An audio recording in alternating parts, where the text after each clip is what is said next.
Happy graduation to me!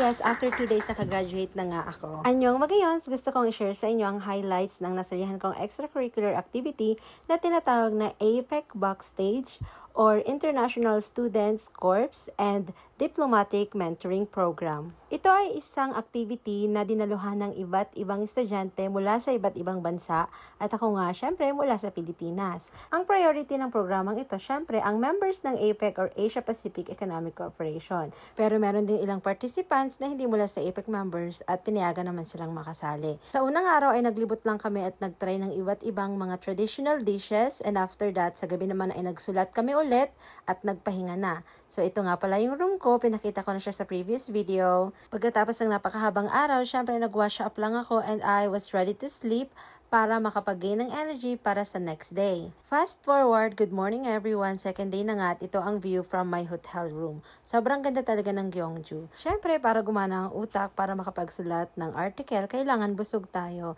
And I really like the food in Lahan Hotel. No Momashiso. In the future, this is my favorite. So, let's get more.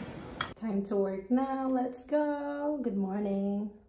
Peach iced tea para sa morning grind. So, tuloy-tuloy ang pagsusulat. Luckily, natapos ko na ang aking article at na-send ko na rin. Thank God. After that, nag-participate naman ako sa isang activity na tinatawag na Lockerware Craft. So, ito na nga yung nagawa ko at ng mga kasama ko sa Group B. Sobrang cute ng mga nagawa namin. After this, nag-wrap up na kami at nag-ready para sa graduation.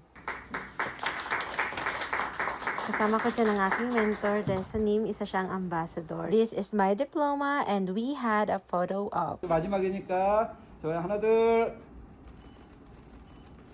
After the ceremony, we just had our lunch and a mini tour at Tomsongdae and Hangli Dangkil.